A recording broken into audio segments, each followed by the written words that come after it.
You've heard of the elements: earth, air, fire, water, Captain Planet. Just kidding. You've heard of the elements though: earth, air, fire, water.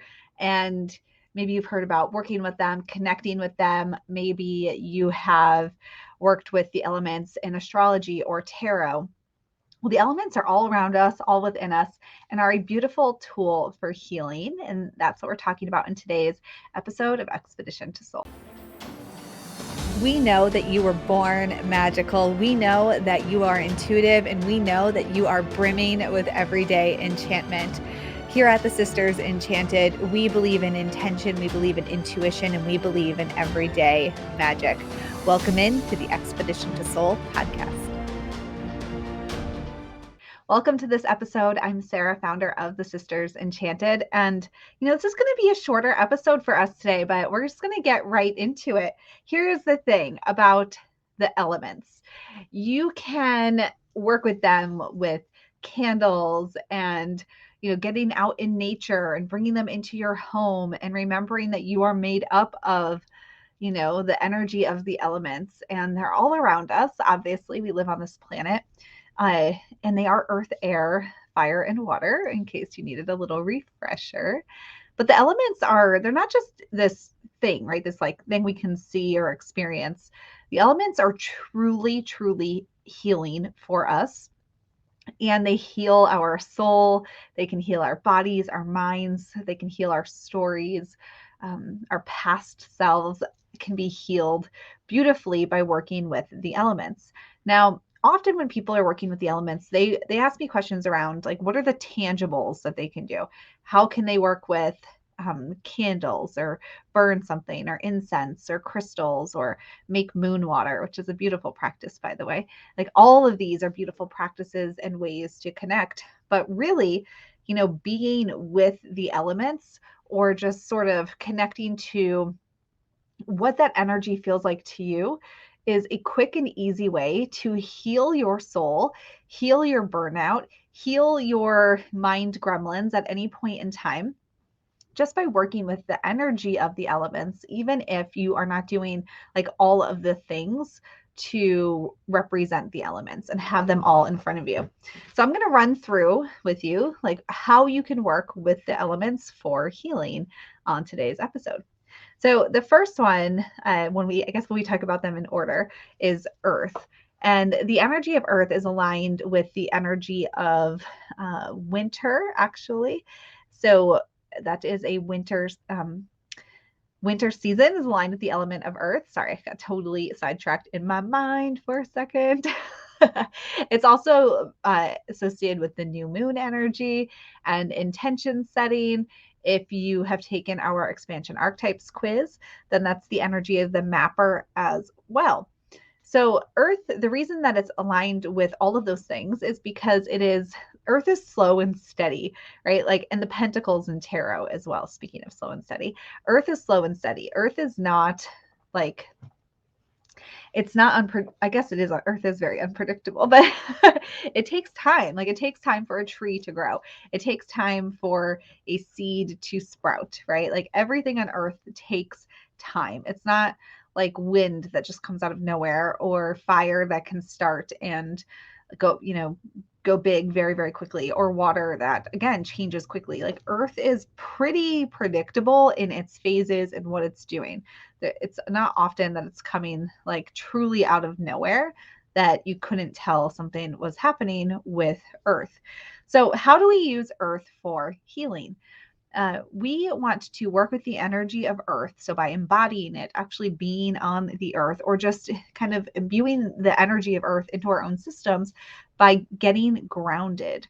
So really getting grounded in ourselves. That means really being present, being aware of, kind of tuning into the little intricacies of our energy and our story and our patterns and behaviors and experience at any point in time. So if you look at a tree and you follow it through a year and you live somewhere where the trees lose their leaves and then they grow back again, every single day there is something happening. And then suddenly it'll feel like, oh, the trees just bloomed overnight, or, oh, all the leaves fell off overnight. But really, each and every day it's happening little by little by little until there's enough that you notice it.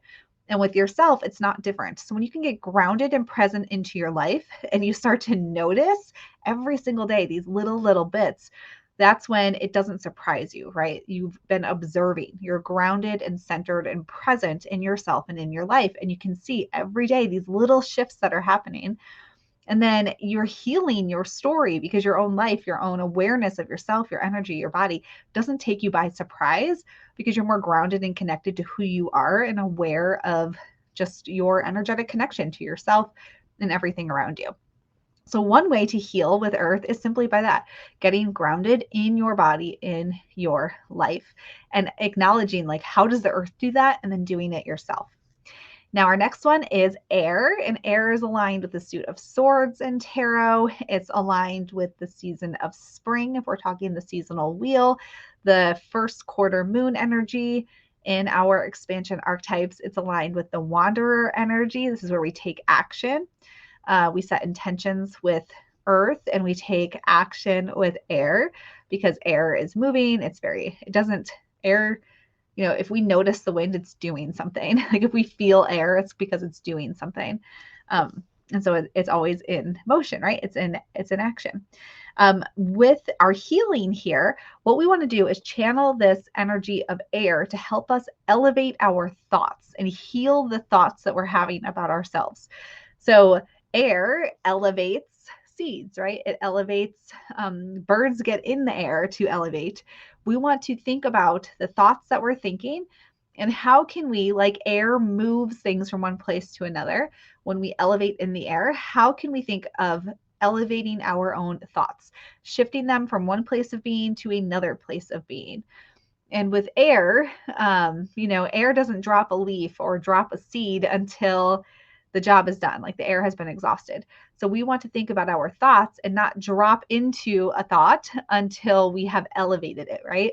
So if we're in a thought, how can we elevate it to a thought that better serves us before we move on to the next thought? So we can use the element of air to heal the way we think about ourselves. Fire is our next element. And fire is aligned with the full moon. It's aligned with summer and shadow work and the wands in tarot. And this is insight. It's shadow work. It's where we do this with the energy of fire because fire can transform. It can change. The story of the phoenix rising from its ashes. Fire also provides the light to cast a shadow. So it's very reflective in that way, like a full moon is reflecting the light of the sun. So we have that dance of shadow and light there.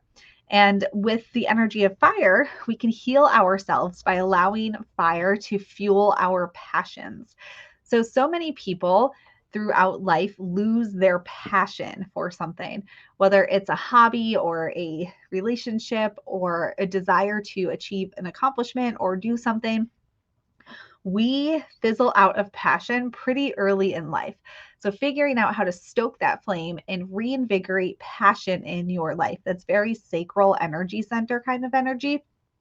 Although the sacral energy center is actually aligned with water, but what we find with the sacral is this kind of boiling type water, right? Like we're applying heat to it to make it warm. Also your solar plexus, which is that solar energy and that confidence and that fire there. So we can heal ourselves by embodying the energy of fire and rediscovering passion. So far we're getting grounded with earth, we're elevating our thoughts with air, and we're finding our passion with fire. And then our fourth element is water. So water is actually aligned with the season of autumn. It is aligned with the cups in tarot. It is the dreamer energy in our expansion archetypes. Oh, fire is adventurer. I think I forgot to mention that. Water is dreamer energy. It's also where we create and manifest. We dream about the future there. And it is the energy of, I feel like I'm forgetting something that I said, autumn cups. I think maybe I got it all.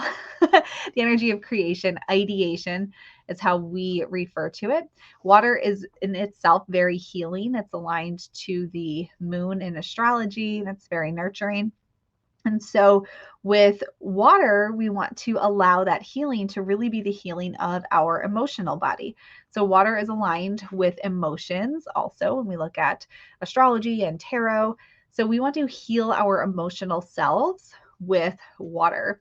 And that means healing your relationship with emotion, that it's okay to feel all of the feelings, and also to know when feelings are taking over, so you're not effectively participating in your life, right?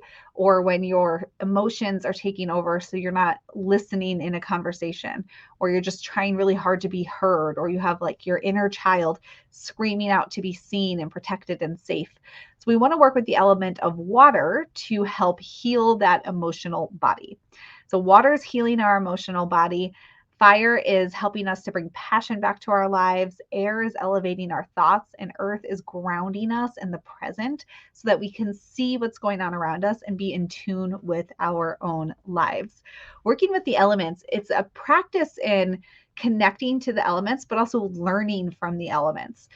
So we can say we work with the elements, but we're really learning from them. And we are taking the energy of all of the elements and understanding how they work together to create this experience that we live within, and how we can use those tools to create a different experience within our own energy. All right. So I would love to hear from anybody on social media or in our email. What is the element that you're working with right now to heal in your life, some area?